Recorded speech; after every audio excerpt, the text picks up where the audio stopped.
चलो आज का लेक्चर है बिजनेस लॉ का, ठीक है, जिसमें हम लोग इंडियन कॉन्ट्रैक्ट एक्ट देख रहे हैं। इंडियन कॉन्ट्रैक्ट एक्ट कौन सा है, ईयर कौन सा है इंडियन कॉन्ट्रैक्ट एक्ट का?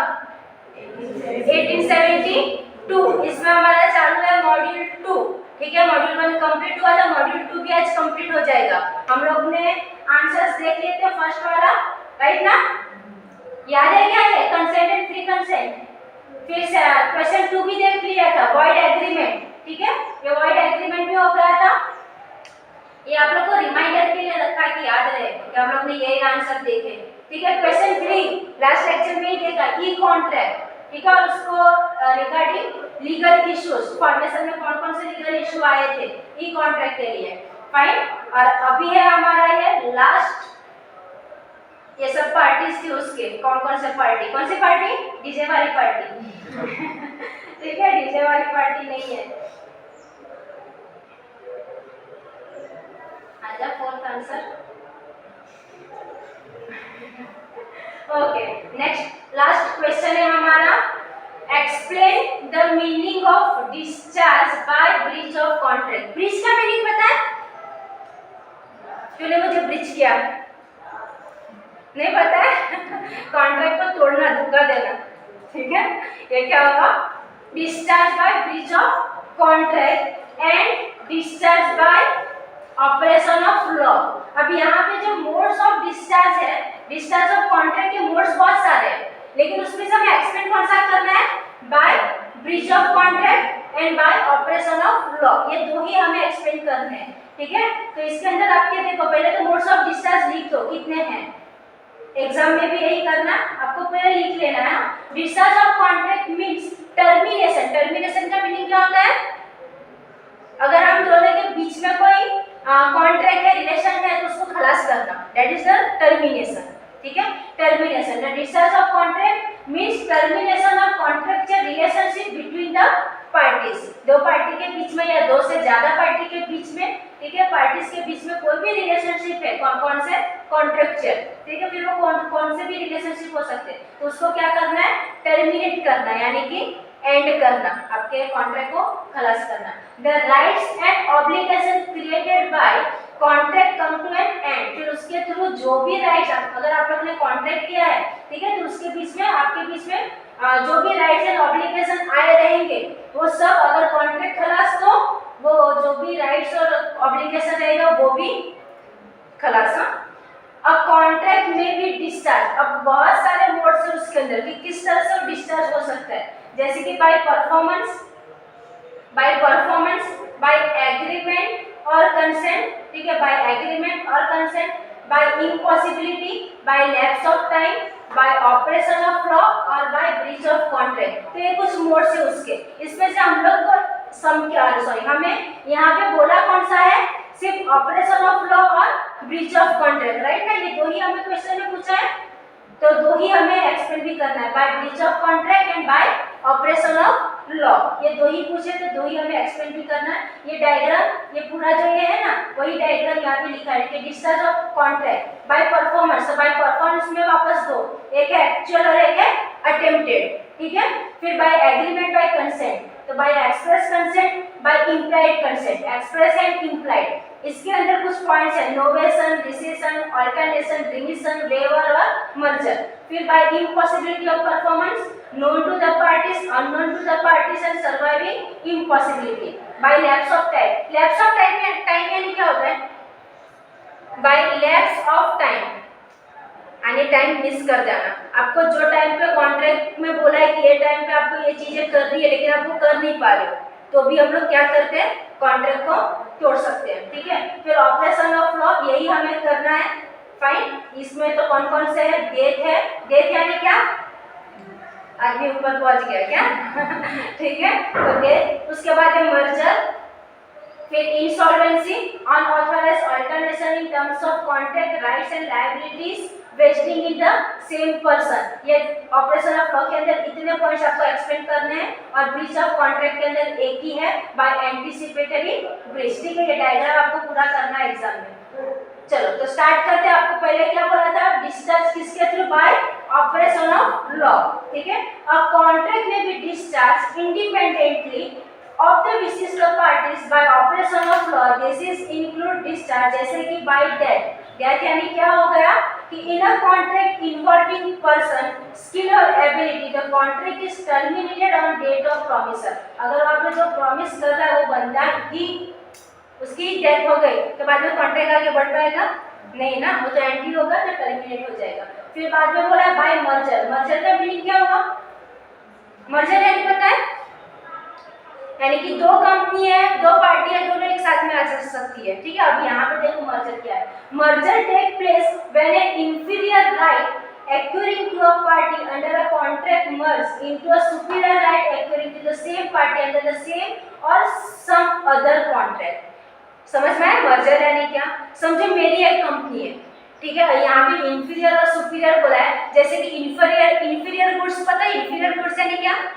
सस्ता माल जो अच्छा नहीं रहता है, ठीक है, कम क्वालिटी वाले इंफीरियर गुड बोलते हैं उसको। और बाकी क्या बोला है? सुपीरियर, ठीक है। इंफीरियर यानी लो क्वालिटी और सुपीरियर यानी हाई क्वालिटी। तो अगर आपका गुड्स यानी एक ऐसी पार्टी जिसके पास इंफीरियर गुड्स है, इंफीरियर राइट्स है, ठीक है, उसको हम लोग ने सुपीरियर राइट्स के अंदर इंक्लूड कर दिया, यानी कि एक पार्टी में से दो पार्टी में से एक पार्टी हो गई, उसको बोलते हैं मर्जर। समझ में आया? दो पार्टी में से एक पार्टी करना, ठीक है, यानी उसको बोलते हैं मर्जर।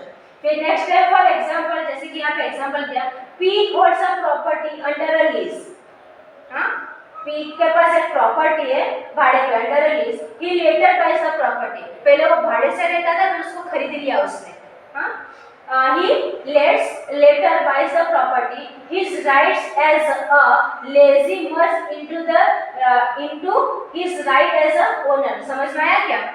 पहले वो भाड़े पे रहता था, क्या बोला? P holds a property under a lease, यानी कि वो भाड़े पे रहता था पहले वो घर में।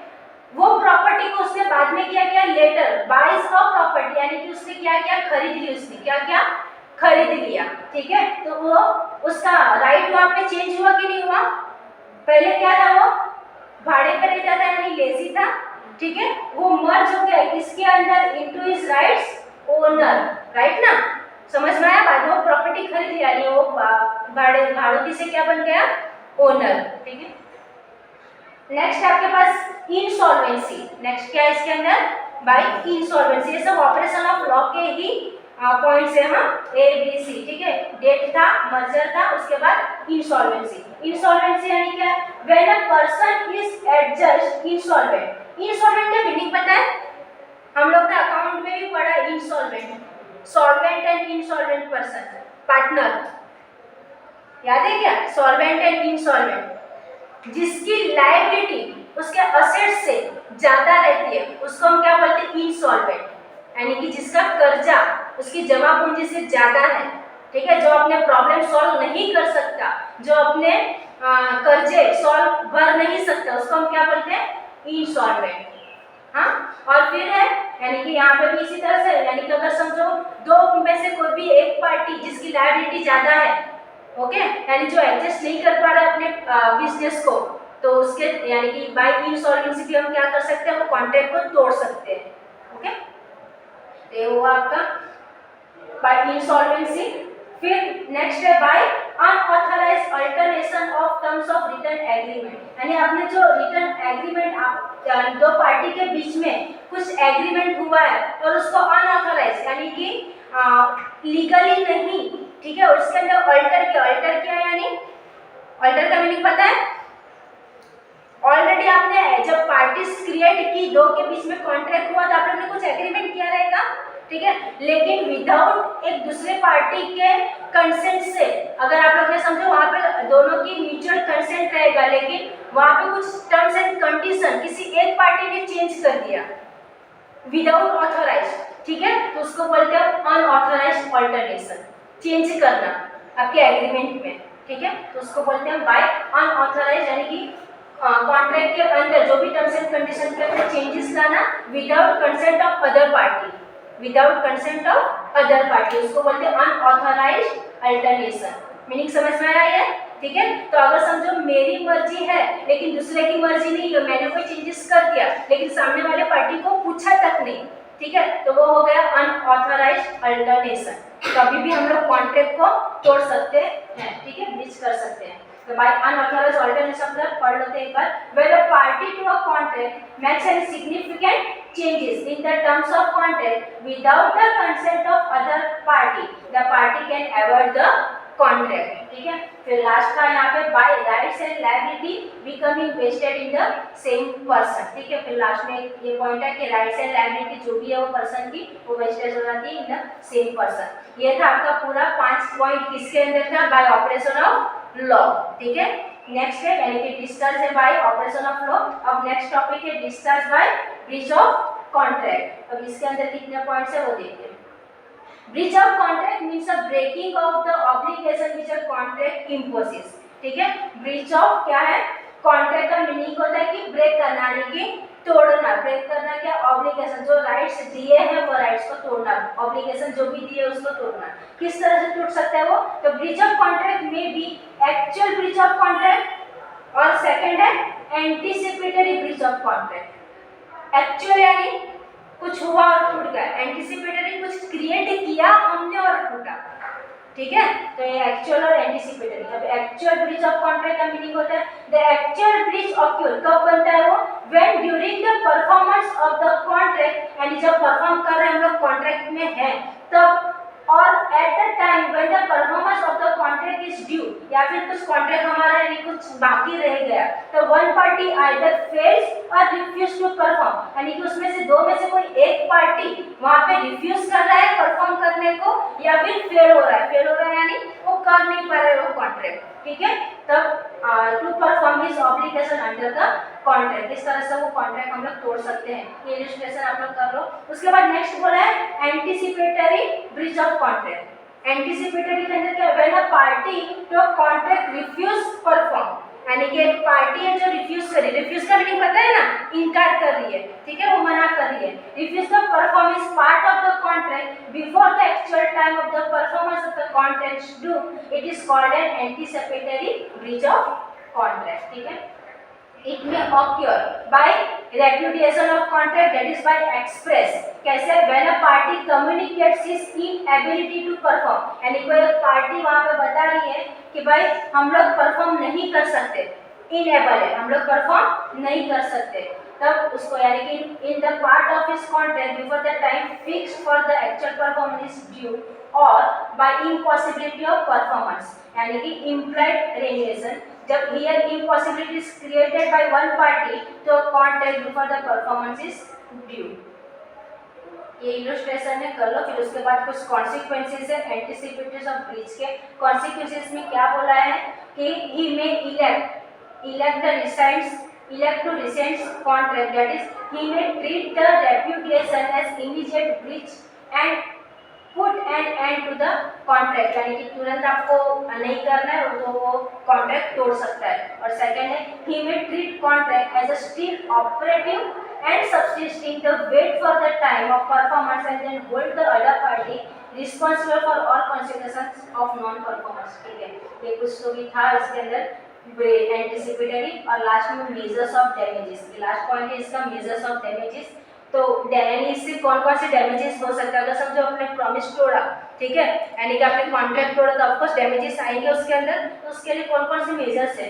तो if the contract is ended by the promisee at once he can sue यानी क्या, उसके ऊपर वो क्लेम कर सकता है, ठीक है, अपील कर सकता है, कोर्ट के अंदर स्यू कर सकता है, केस फाइल कर सकता है। स्यू का वो मीनिंग होता है sue the promisor for the damages, the amount of damages will be measured by the difference between the price prevailing on the date of breach and the contract price, यानी contract के time पे हमने जो product के time contract का price जो भी decide किए थे वो, और जब हम लोग कॉन्ट्रैक्ट तोड़ रहे उस टाइम पे उसका क्या भाव रहेगा, दोनों के भाव का डिफरेंस देखेंगे, उसके हिसाब से वो प्रॉमिसर को उसका जो भी रहेगा वो रेट यानी पैसा मिल सकता है, ठीक है। ये मेजर्स उसका। If the contract is kept alive till the date of performance of the contract, the damages will be the difference between the price prevailing और the same the contract price, ठीक है, सेम अगेन वैसा ही है वो। तो ये and होता है हमारा मॉड्यूल 2 इंडियन कॉन्ट्रैक्ट एक्ट का। ठीक है, तो नेक्स्ट लेक्चर में हम लोग मॉड्यूल 3 कंप्लीट करेंगे। यानी टोटल हमारे लॉ में 8 क्वेश्चंस हो चुके हैं, आप लोग को लिख के करने ये। Okay, thank you.